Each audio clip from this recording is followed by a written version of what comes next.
and particularly when it's up in Minnesota, because no one's going to go to Minneapolis if they don't have to in the dead of winter. But I miss that interchange. I was in college ball for 10 years. I started out, just so you know my reference point, so that what we'll talk about tonight gives you a chance for me to communicate to you that this is applicable across the board, whether you're a high school or college coach.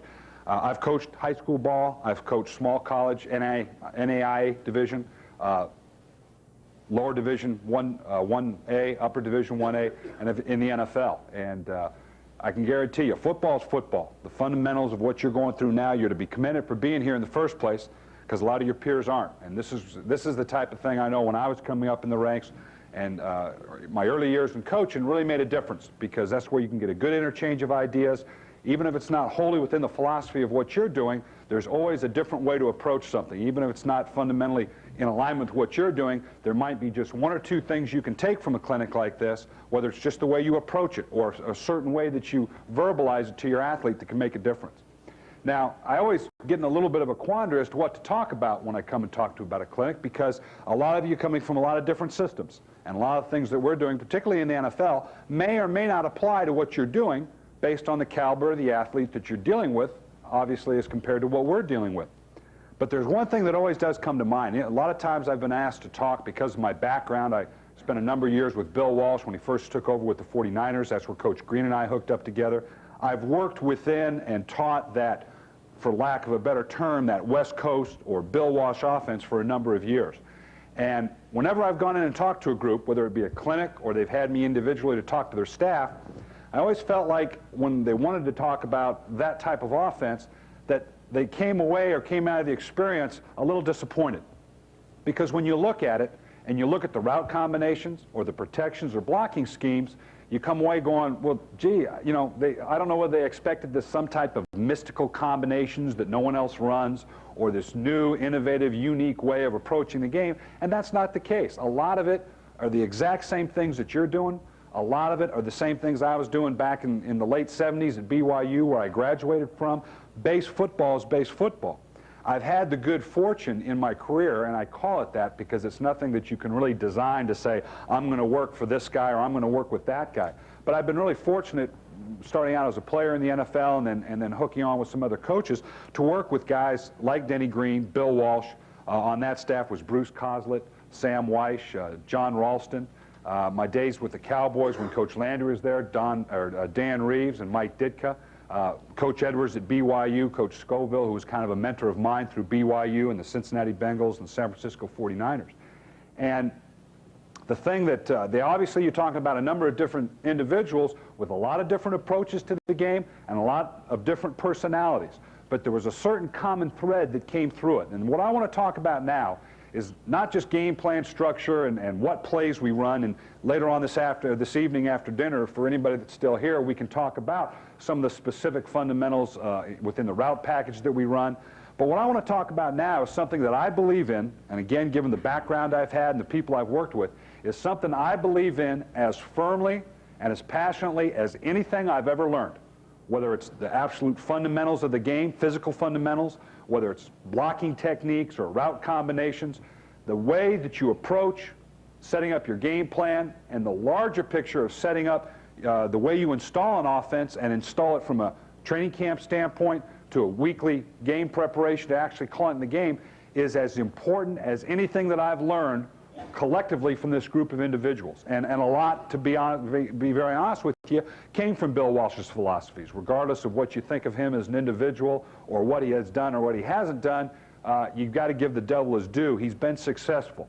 And with the system that he did it with, the bottom line was the focus and specificity that he brought to his preparation.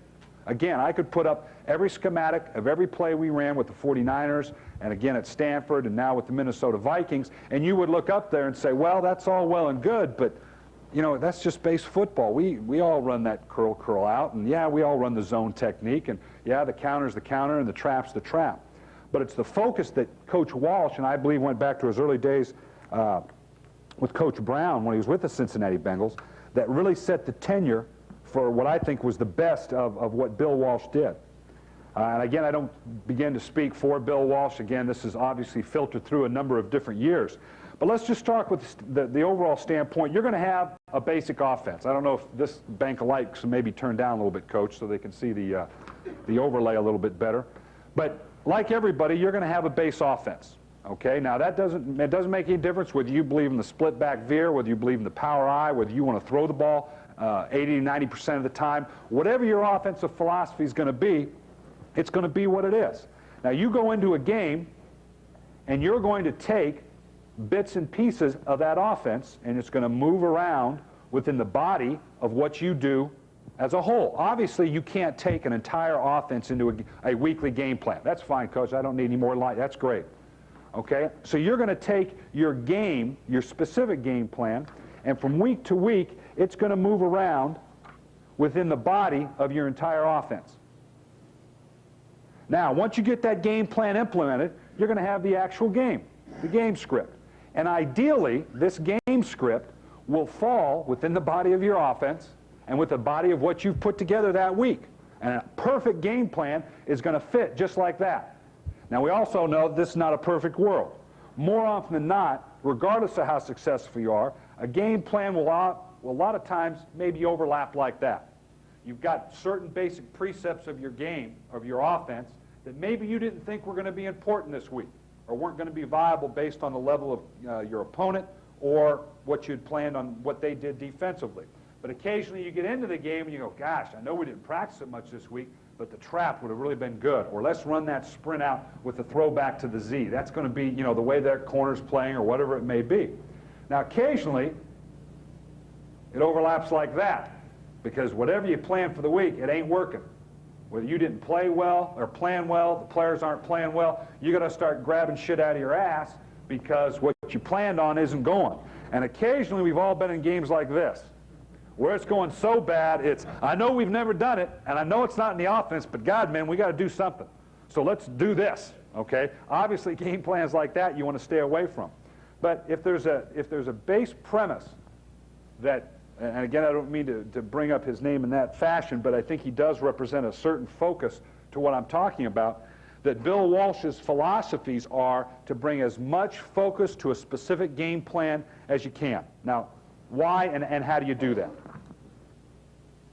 And what I'm going to do here is I'm going to throw some numbers at you. I'm going to throw some statistics. I'm a little bit into computers. I'm one of those new age coaches that does a lot on the computers, and sometimes that's a misnomer. Sometimes I think coaches that know coaches that do that think they sit in front of that thing 9 hours a day and throw in game plans and this magic comes out. That's not the case. Computers are like they are in any profession. It's a way to help you stay more organized and be more proficient in what you're doing.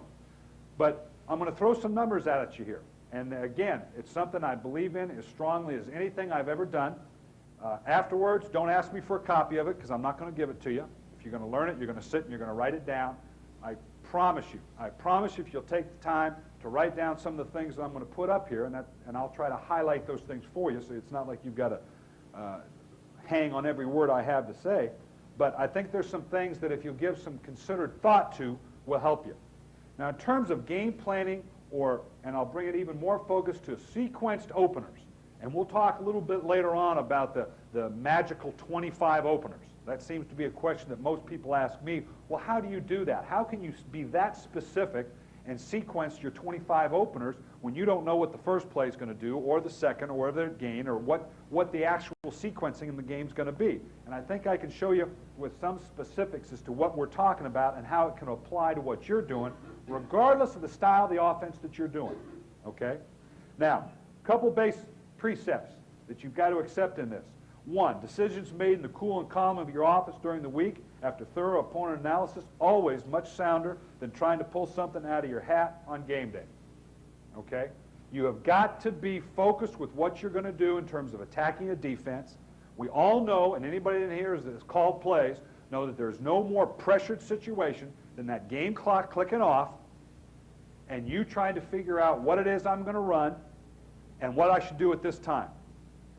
The cool, calm, collective analysis that you do during the week, hopefully with the collective efforts of your coaching staff, can prepare you for virtually every situation that's going to come up. And 99 times out of 100, I promise you that calculated choice is going to be better than pulling something out.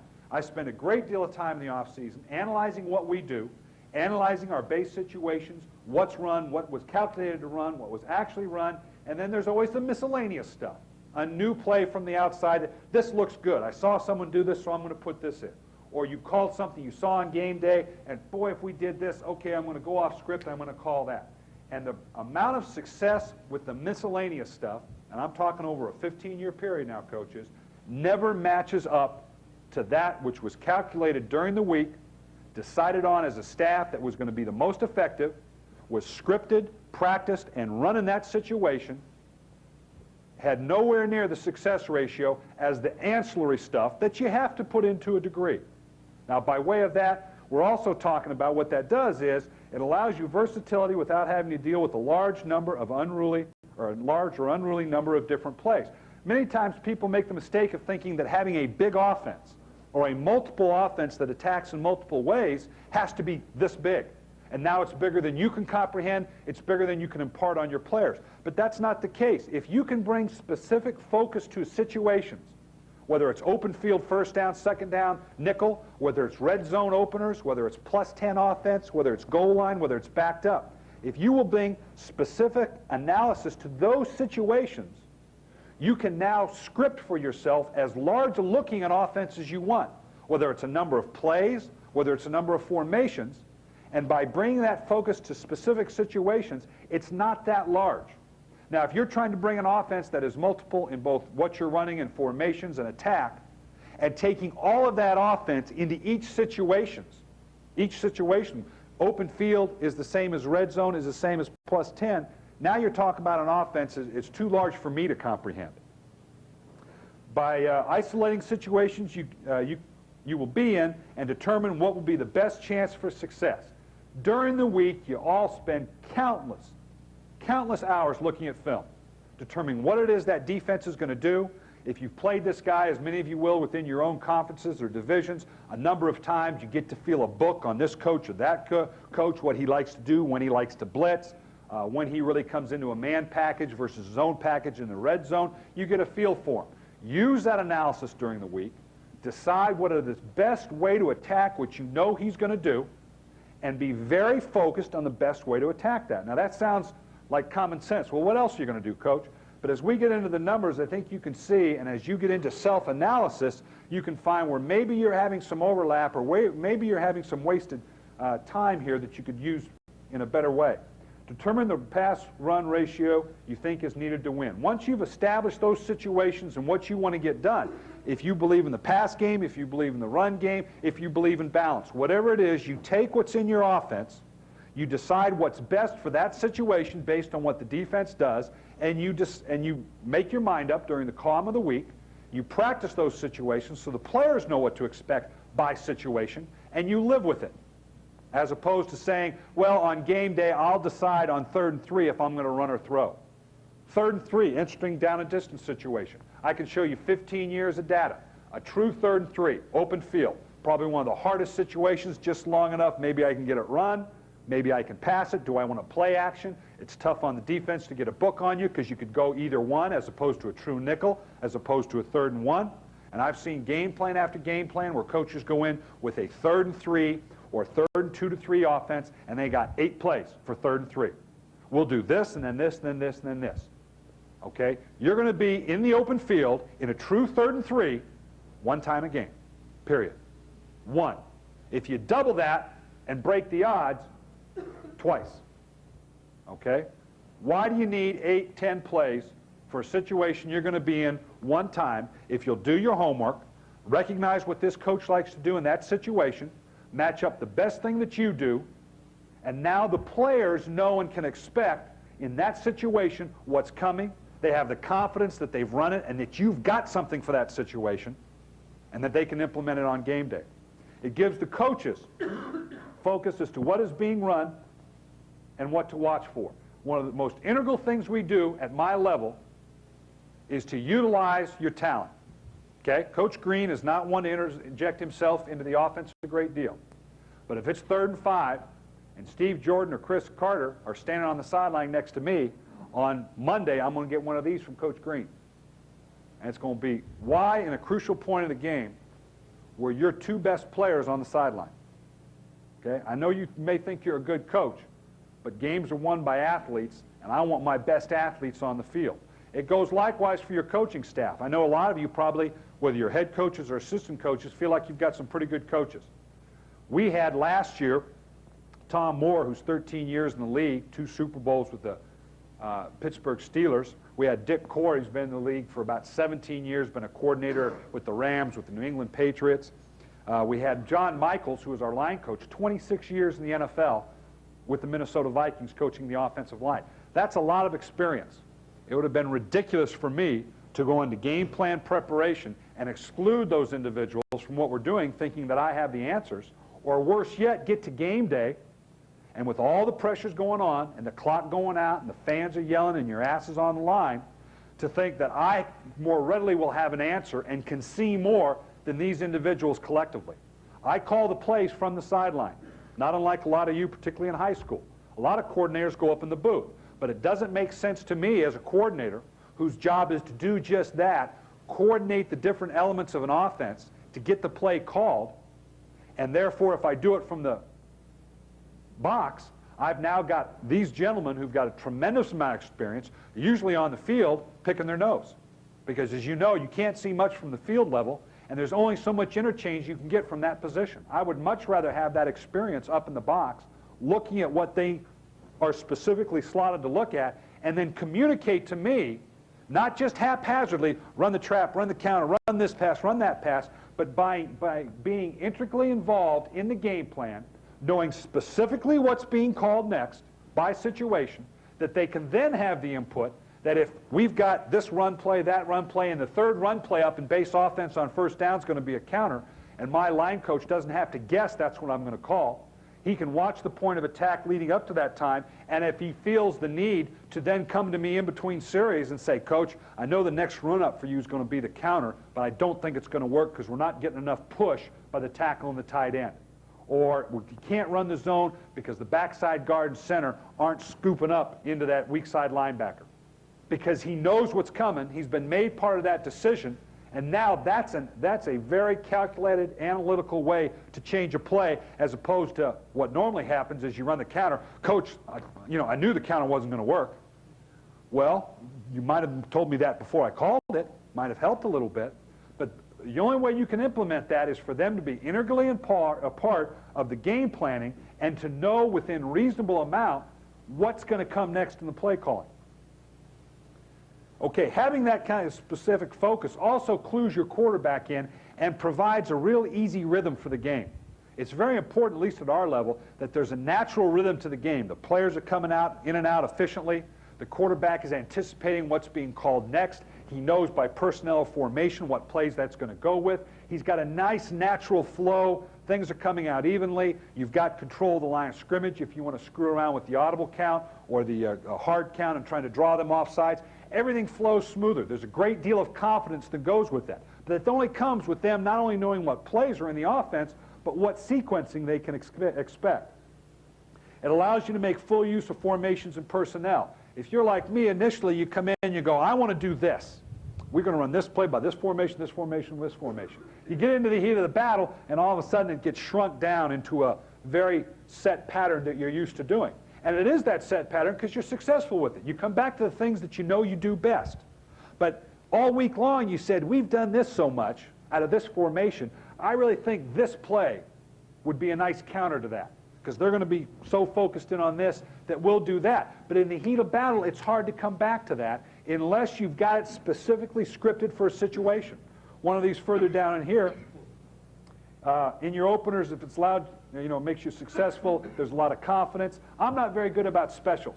It allows you to script specific special plays or specific plays to specific individuals. I'm not much one for gadgets, but there are a place for gadgets. And typically I would start out and say, okay, we're going to have this reverse, and we'll have this reverse pass. Okay, those are my 2 gadget plays this week. And you practice it. And you say, yeah, I want to get these called because I think it can hurt them. And game after game after game goes, and it doesn't get run.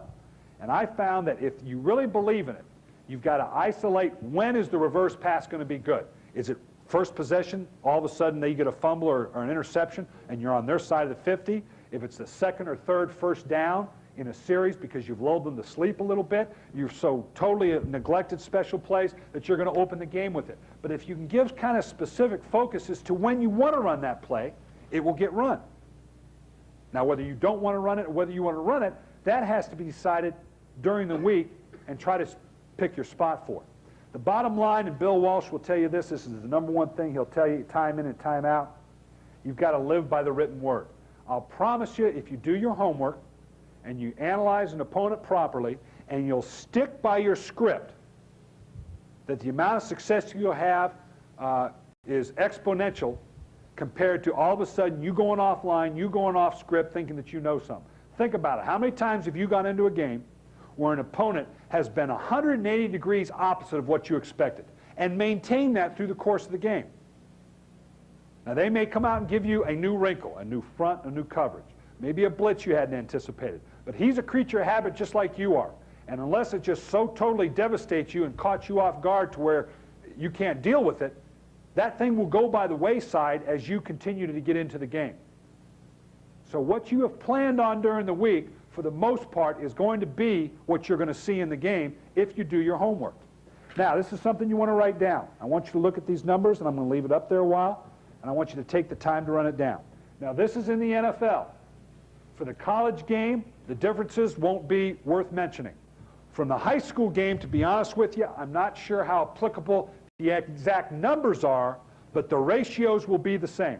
In college football, in the NFL, and again, I've got more statistics to back this up than one man ought to, you're gonna be in a true 1st and 10 in the open field 20 to 25 times. Okay? I'm not talking about earned first downs, which you look in the box score and see, okay, the Minnesota Vikings had 18 first downs. No, we had more than 18 downs. We earned 18 first downs. We had 10 series, so we had 28 first down opportunities. The run-pass ratio, you don't need to, you can put down if you want, but we'll talk about that as we get into it. A true second medium, I'm talking about 2nd and 2 to 5. You're going to be in open field now 5 times a game. Okay? 2nd and 7 plus, 10 to 12. A true 2nd and 1 to 2 in the open field once a game. 3rd and 7 plus 5, 3rd and 2 to 6, 5, 3rd and 1, 1.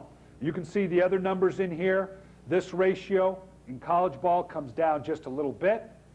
You schedule for a backed up series in college ball, you're there predictably at least once a game. In the NFL, it's about once every 3 games.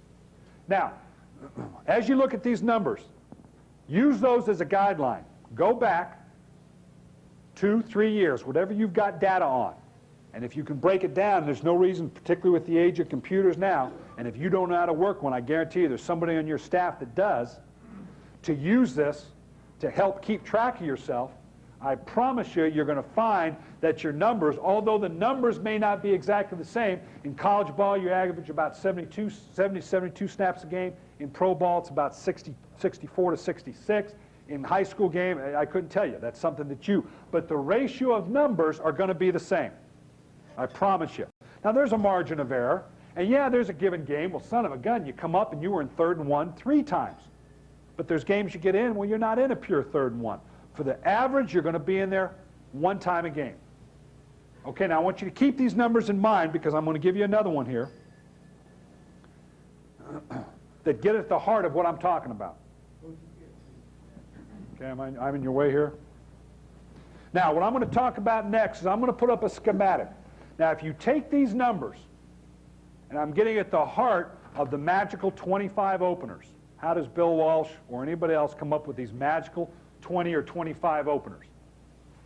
The way I start my game planning, and this is certainly not to say it's the only way, not a way that you have to follow, but I'm not real smart. I'm limited intelligence, okay? I have to break things down as to a workable, manageable size as I can. So what I'm going to tend to do when I start a game plan is start condensed and work out. Too often I think you take an approach where here's the offense, here's the game plan. And then you try to whittle down as to what is going to be my specific call by situation. And I'm going to show you a way that we attack it that's had some success. And I can put this back up for you in a minute. I'm going to move on here. And I can put that back up for you, anybody that needs that. I'm going to show you the way I'm going to start my game planning on Monday and Tuesday with the coaches. And I'll have to move this over as we go. Let's take first down. You're going to be, I just told you, in first down in the open field 20 to 25 times a game. All right, let's take the first half. Divide that in half. For us math geniuses, obviously we're talking 10 plays a half. 10 first down plays a half. When I first down, I'm talking any first down base offense. Now, our approach is we want to be balanced on first down. Third and medium, third and long is no-brainer. You know you got to throw to get the yardage, particularly in the NFL. Defense knows that. I know the defense knows that. There's only so much you're going to do. Base offense, first and 10, second and medium, are the only true downs that I have, that I can approach a defense, that I know I can dictate to him what he's going to do. Because he's not going to get a feel for me, and I can show you any number of years, in the last 5 years in particular, on first down, our run-pass ratio has never been greater than 45-55 on either side. So it's virtually 50-50, and that's not by happenstance. We work very hard to keep that ratio because that's the one down that I want the defense guessing. They're going to have to guess by personnel. They're going to have to guess by formation because I am equal-handed. Now, taking that equal-handed approach. Now, maybe you don't want to do that. Maybe you want to throw on every down. That's your decision. That's fine. Those numbers are going to hold true. But if I want to be balanced, that means 5 runs and 5 passes. Now, if I want to be balanced 50-50, it would go, common sense would say, well, I would like a couple of my passes to be play actions because obviously that should be a legitimate run threat if it's a 50-50 balance on first down. So I go into the game on first down in the first half. I'm going to run 2 play actions, 2 dropbacks, and 1 quick, meaning a 3-step hitch, slant. I haven't been any place in any offense that at the end of the year we didn't decide, geez, I wish we'd have thrown some more 3-steps. I wish we'd have thrown some more quicks. They're efficient, cut down on sacks, quarterback's confident with it, get a lot of good yardage with it. Low risk, high percentage. So I'm going to go on my first down. I'm going to have 2 play actions, 2 dropbacks, 2 quicks. All right, second medium. I told you overall you're going to be in there 5 times a game. That means in the first half, let's take the upper end, you need 3 plays for the first half. 3 plays for the first half for your second medium. Second medium obviously means if you've run the ball or passed it, particularly if you've run, you've gotten a good 5 yards. You got things going pretty good. If I'm going to have, in most situations, 2 runs and 1 pass, and that pass is going to be a play action. Now maybe you're not running the ball that well. Maybe you need to have 2 passes and 1 run. Maybe you want to throw all 3 times. That's up to you. The ratio is up to you. I'm telling you over the long haul or over on a complete game, this is the ratio I want to based on what we're doing offensively. But the ratios are up to you. So I'm going to have 2 base runs. I'm going to have 1 play action. Now, second long, 10 to 12 times a game. Okay? Because it's second long, we run about 30% of the time on second and 7+. And that's about average in the NFL. Now, you may be 50-50. Again, the ratio's up to you. But if I'm going to do that, that means I'm going to have 2 base runs. I'm going to have 1 play action, and I may not get to that because a play action fake on second 10 is kind of a bogus fake unless it's maybe a fake draw. And when I put play action, that's probably what I'm going to do. I'm going to run a route combination with a fake draw. 2 dropbacks and 1 quick, because a quick slant or a quick hitch, depending upon what their coverage is a great way to get back some of the yardage on second and 10. Now, part and parcel with this, again, these are a lot of numbers, but second and 10, this is true of college, this is true of the NFL. Last year, we led the NFL, second in the NFL in third down conversion, 44%. Now, how do you get to that? In the NFL, you're going to be in a third down approximately 200 times a year, okay? Of that 3rd and 1, I told you once a game in the open field, didn't I? Okay, so that's 16 3rd and 1s, and about half as many again in the red zone. So you're looking at the average of 25 true 3rd and 1s in the NFL out of that 200. You're going to be in a 3rd and medium and a 3rd and long across the board between 5 and 6 times a game. Okay, that's going to hold up, I promise you. Now, the numbers don't change that much in college. It's your job to figure out by what you run offensively, what your numbers tend to be the last 2-3 years of what you're doing. That's up to you. But they're going to be an identifiable number, and it's going to amaze you from year to year how consistent that is. It's going to flabbergast you that there's not going to be a margin of error of 5% across the board. Now, in second long, we have 1 priority for my quarterback. I have 1 priority in terms of what I'm trying to do here. I want to get to 3rd and medium. Don't even think about getting the first down. Quarterback, your job is to get in third and medium. Why? Because third and medium in the NFL, average to good teams, are going to convert between 50 and 60% of the time on 3rd and 2 to 6. When it jumps to 3rd and 7 and plus, a good team, last year the San Francisco 49ers led the NFL with a 30% conversion. The rest of us peons were down around 20%. Okay? That means if you're in it 5 times, like I told you, if you convert 1 in 5, you're doing about average. Okay? Now, I've been to Vegas enough. I know what the house odds are. 60% versus 20%, I'll take the 60%. So what you script, don't get pissed off at the quarterback. If you got 2nd and 10 and you're trying to get the first down and everything's down the field and you look down and you see that you're in 3rd and 10, a whole hell of a lot more than you are 3rd and medium. You can have a guy down the field you want, and that can be his first read, but the key is get me to 3rd and medium. The play selection has to be geared towards that. The quarterback has to know what reads or get him to that situation, and your percentages go up dramatically. Okay? 3rd medium, I told you 5 to 6 again. Okay? There again, if it's a true 3rd and 2 or 3, you might tend to run a trap or a draw or counter, which is what we tend to do, so that's what I'm going to script there. But for the most part, you're going to have the 3 passes. Again, if it's a short 3rd and medium, a play action may have a place, but I'm going to have a play action, a drop back, and a quick. I'm going to start my game planning with the idea, after I look at all these snaps of 3rd and medium, what's my best play action, what's my best drop back, what's my best quick. Okay, 3rd and long. Again, now the run fake is obviously a little less.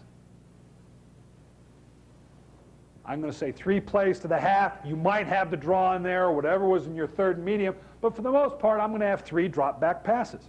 And again, what I'm going to do is I'm going to have 2 passes that put me down the field for the first half, for the first down. And I'm going to have 1 pass that the quarterback can identify that I've told him, if I call this play, you find the dump off. Because I'm going to take my chances that I can throw this thing for 6 yards and my receiver can get 2 more.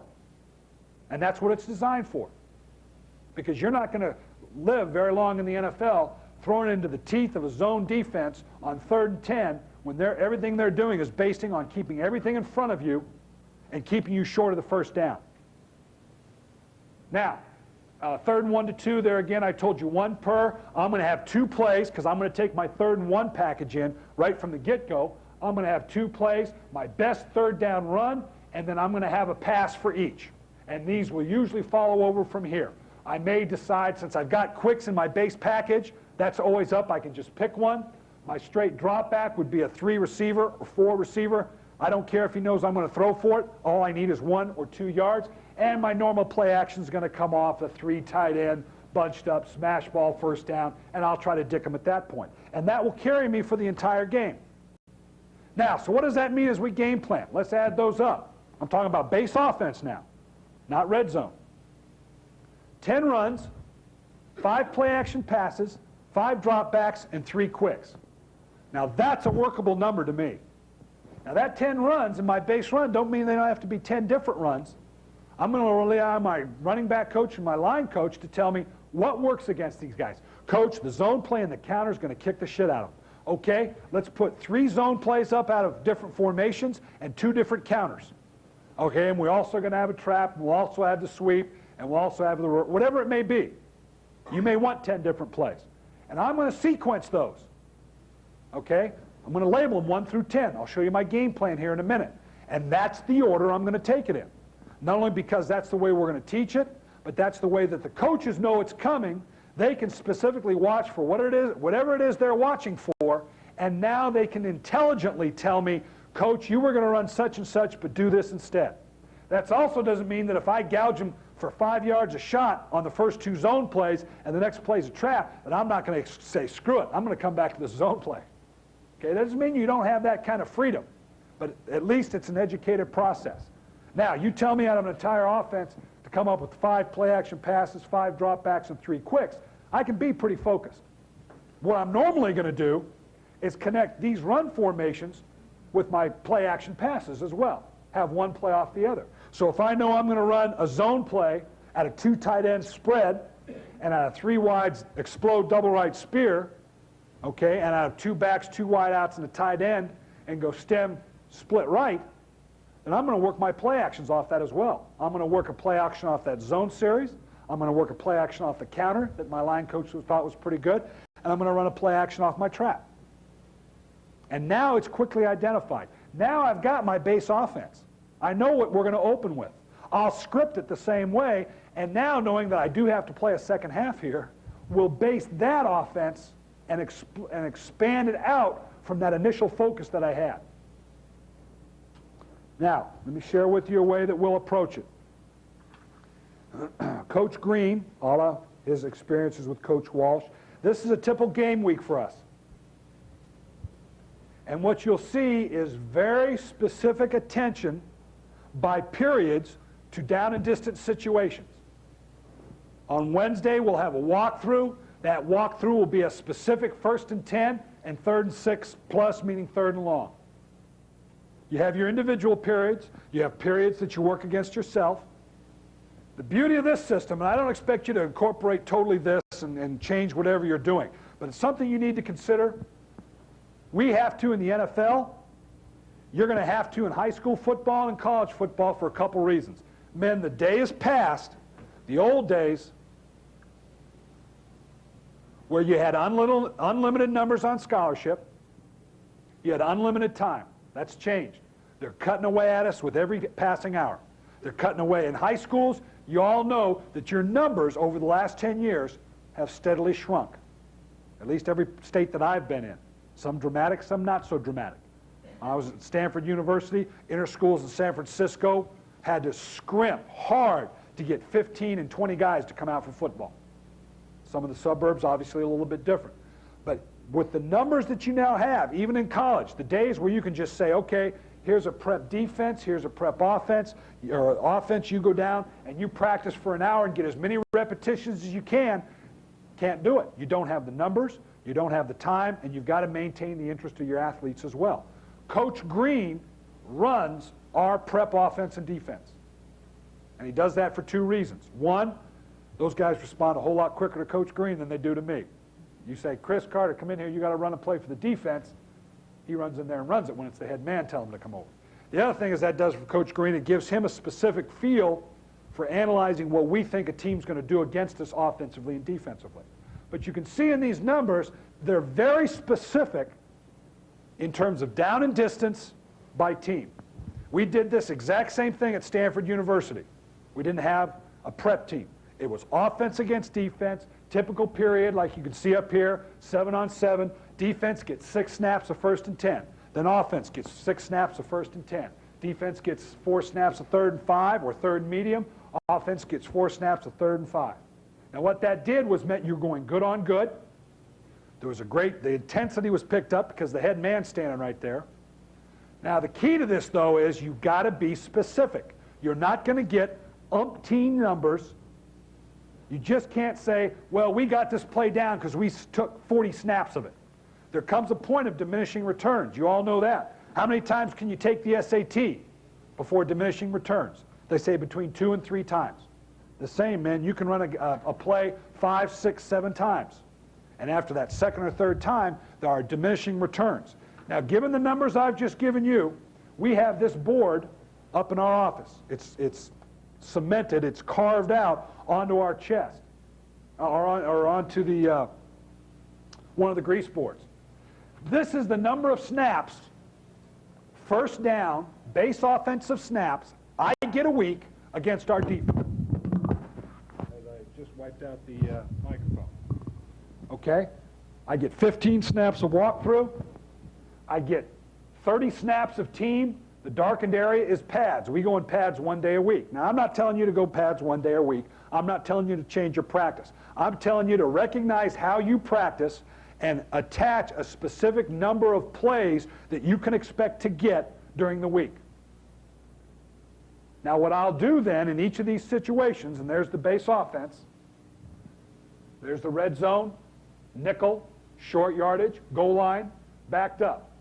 I know at the beginning of the week, that's how many snaps I'm going to get. So when we start out with our base offense, our 5 dropbacks, our 5 play actions, our quicks, I'll then sit down And we'll fill this in. And we'll say, okay, the gut's going to be good, so we're going to cover it in walkthrough. This is this front. I'll make sure I get so many snaps of it versus team. I'll get some versus inside. I'll look up there and I'll tell the line coach, God damn it, man, you're practicing the trap in a walkthrough or a non-piloted practice. That's not the place to, we can practice zone in shorts. But you can't get a good look practicing the trap in shorts. So the traps are going to have a higher priority in our padded periods. Okay? You can extrapolate that out to whatever you want, whether it's a particular coverage, whether it's a particular play that has a high priority. Everything we do goes on the computer. All of our scripts go into the computer. Thursday night, the first thing I do before I start looking to Friday is I'll look at a spit out of what we've practiced against what. And I guarantee you, for the longest time, I did that because I'd get to it on Friday when I was in college game, and I'd look and I'd say, son of a bitch, we're going to run the gut as our number one play. Their number one defense is a 57 or over defense, and we didn't run the son of a bitch one time in practice against the defense. We ran it maybe in walkthrough, maybe we did it against each other, or we did it against a semi-live period, but against a reactive live defense, I actually didn't get it run. Now, whose fault is that if it doesn't work? The players or yours? And by having it all up on the board in front of us, you have a complete view of what's being run and in what ratios and against what. That doesn't mean it's locked in stone, you can't change it, but we know what we're going into the game plan with because we've started here and worked bigger and fit it into the game plan. The other thing this does is you start to realize, well, geez, I can't get this one play practiced. Where do I fit it in? I don't want to give up on this. I don't want to give up on that. Well, then you got to ask yourself, well, do I really need this? If I don't want to give up this snap on here or that snap there, just thinking I can add a couple minutes extra practice or throw it into the game plan and all of a sudden it's going to be run effectively, it doesn't happen, man. Whatever your ratio is, and you have the same practices, you're like everybody, your Tuesday practice consists of such and such with so many snaps. Even if you don't go offense versus defense and you do a 40 or an hour period against a prep defense, you still get a countable number of snaps. Decide what it is you want done, what the ratio should be, and that's the way you should practice it. Now I'll show you my game plan. And this is on a 8x14 card. The coaches are on the same. You can see my openers. I got my 10 runs. That's what the darkened area was. And I've got my 10 passes. My play actions, my dropbacks, my quicks. In the order I want to run them. Okay? In the runs, what I'll start up here is if I'm going to start with the zone, and then the counter and the trap by formation, the corresponding passes usually go with the idea that I've run this run first, or I've run that pass first. And that doesn't mean you can't jump around, or it's not time to reach down and grab something else. But by having that feel for it, and the players get the same list, they know the order I want to call this.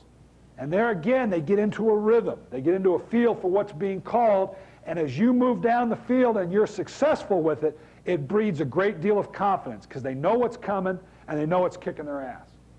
Second down, 3 runs, may come directly out of here, may be different.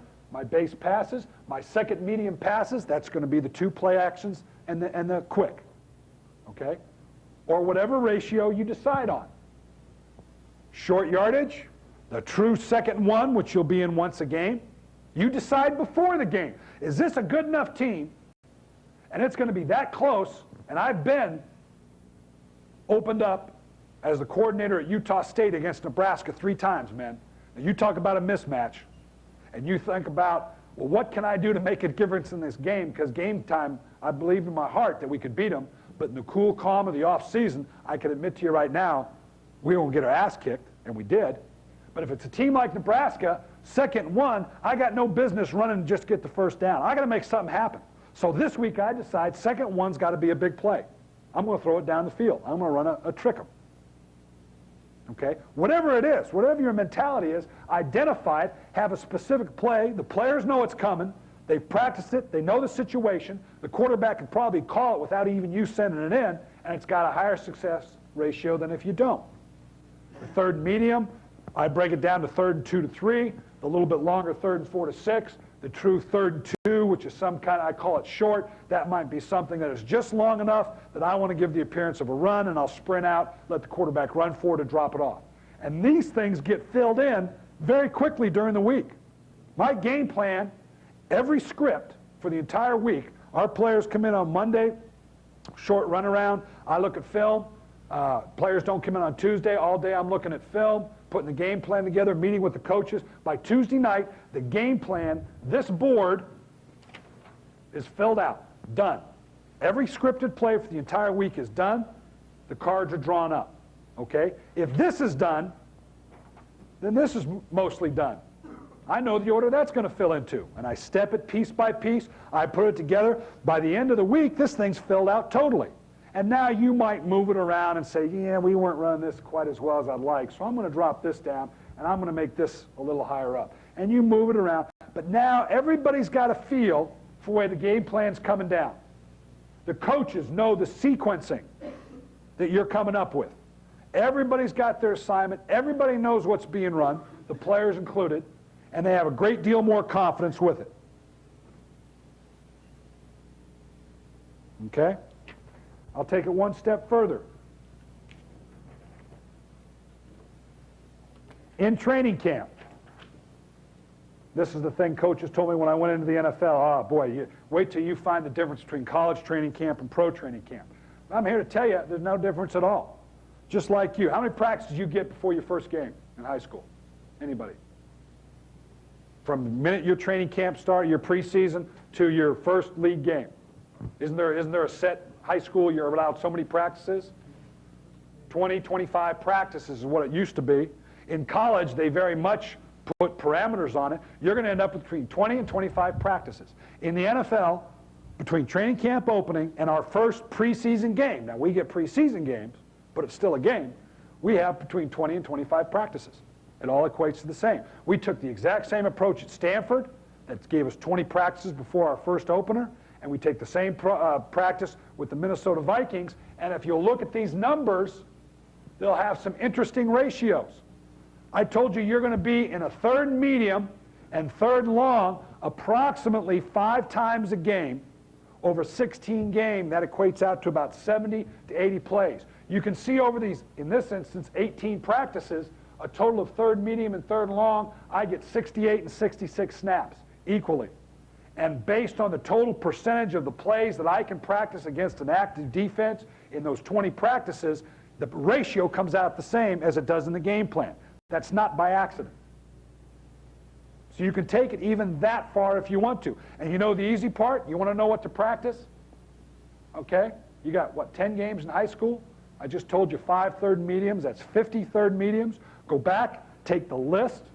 It's probably on your self-scout, your computer self-scout. That's where mine is. I'll take my 50-some-odd to equate it to what you're doing. 50-some-odd third mediums.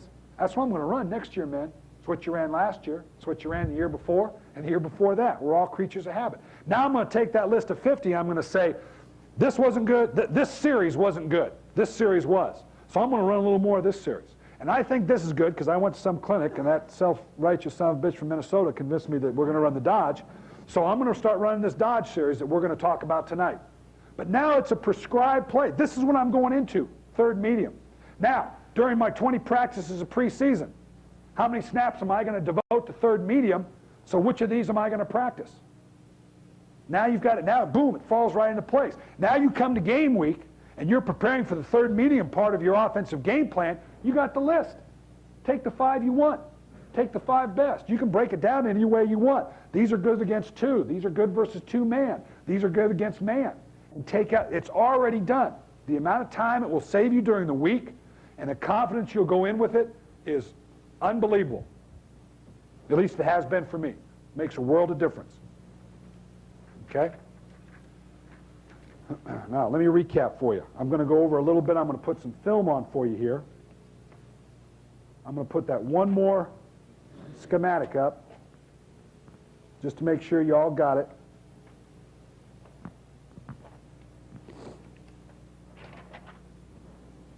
And don't take my word for it.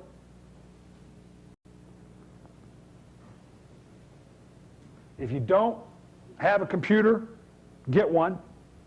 You're all at schools, I guarantee you, there's 50 of them sitting in some class, and one of your coaches, I guarantee, knows how to turn it on. It's not that complex. Because I promise you, it will help you stay more organized, consolidate what you're doing, and you can come up with these same numbers. And if you want to if you haven't already, you probably already have it at your disposal to go back over the last couple seasons, look at how many times you're in a given situation and what you did, and see how repetitive it is, and plug these numbers in yourself and see how accurate. They may not be exactly right, but for you and the style of offense you're running, there's going to be carryover, and it's going to be the same. It might be a little difference because these are my numbers. College and pro, like I told you, I promise you, you can go to 28 pro teams, and I won't be off by 5%. Okay, let me show you a sequence in a game. I'll turn this back on for you in a minute. I think this goes on if I don't blow us up here. This is against our Kansas City Chief game. It's the opening 10, just like I told you. You knew I was going to pick a perfect example. We had exactly 10 first down opportunities in the first half against Kansas City. What we ran and how we ran it isn't as important.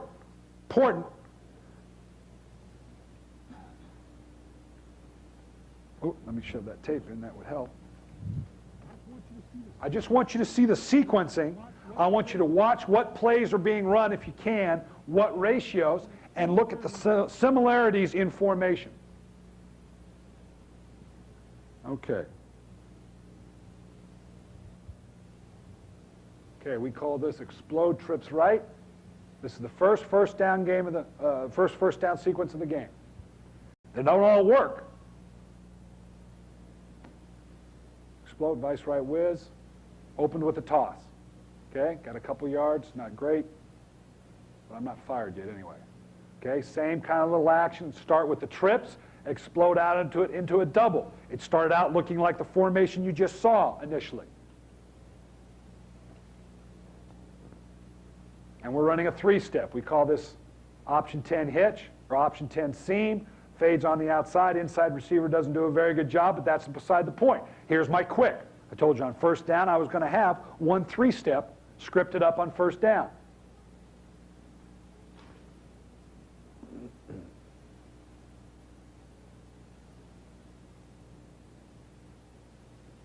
Bounce spread formation.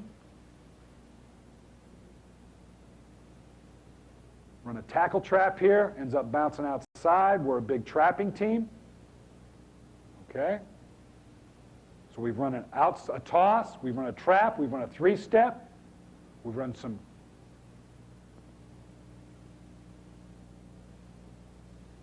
Okay, just a straight lead play down in here in the red zone. Bear with me with this. Okay, there's another one of my base runs. Okay, we're back to a spread.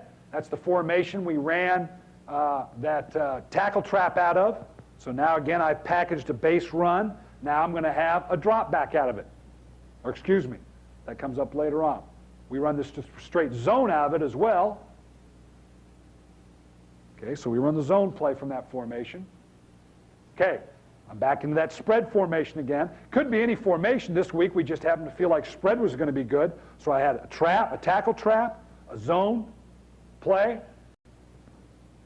Here's a waggle or a play action. Here's the play action version of it. There again, I told you on first down, we were going to have two forms of play action on first down. Based it off a formation that we had two other runs built in off of. Okay, here's that formation you saw earlier with the three-step drop. We started with the one formation we started the game with. We explode out of it. We're in the formation we ran the quick off of. And now we run the trap. The fact that we ran the trap isn't that big a deal. The fact that we ran out of that formation isn't that big a deal. The fact that we were able to package together in our openers and our first down makes a difference. Here's the formation we ran that lead play out of. Short motion to the tight end. And now we have a play action off that same I lead principle. Doesn't work. But the important point is you're getting a feel of how we're packaging by design that first down offense that says we're going to have 5 runs and 5 passes on first down in the first half. What are the base runs? Here's the dipsy doodle. I tell you, I'm terrible at calling these in the game, but beforehand, the players begged, Coach, we've practiced this son of a bitch all year long, let's get it run. I said, okay, we get the ball inside the 40-yard line on a first down. First chance it comes up, we're going to uncork it. Tony's defense did a great job of getting us the ball. So we came up, the score is 10-3 or 10-0 at this point. We ran a double play action reverse fake, laid up a corner to Chris. Great catch, touchdown. Now, I promise you, I wouldn't have called that if I hadn't listed it in my openers, because that's not my nature. Okay, we're back to the formation, that spread formation. Ran the outside gut again. Now we're back to the point in the script where a couple things have worked. So whatever's scripted up, if it feels good, I will. If not, geez, that spread trap or that spread, that time I exploded to a 3-wides trap, hit pretty good. I'm going to come back to that. Boom. Come back to it again. Doesn't mean you have to go exactly by the script, that it takes away your free agency to do those things that feels good or that you feel like you've got confidence in. But from this film, again, the main thing I want to show you is a sense of the interrelationship between formations, personnel, and plays along the ratios that we talked about. Okay, the Dodge stuff we'll get into tonight. Let me pop this out.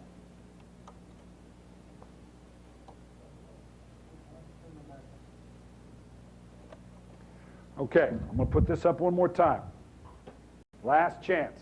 Brian, we've asked that we all stay in here for a couple of minutes for the wedding. Oh, okay. Well, I'll keep you going. Okay. Yeah, that would be, if anybody's got any, now I realize this is a lot of shit I've thrown at you guys, and it sounds very sanctimonious that this is guaranteed and that, and this works that, and like I'm saying, don't take this as specific gospel to what you do. Push it back up.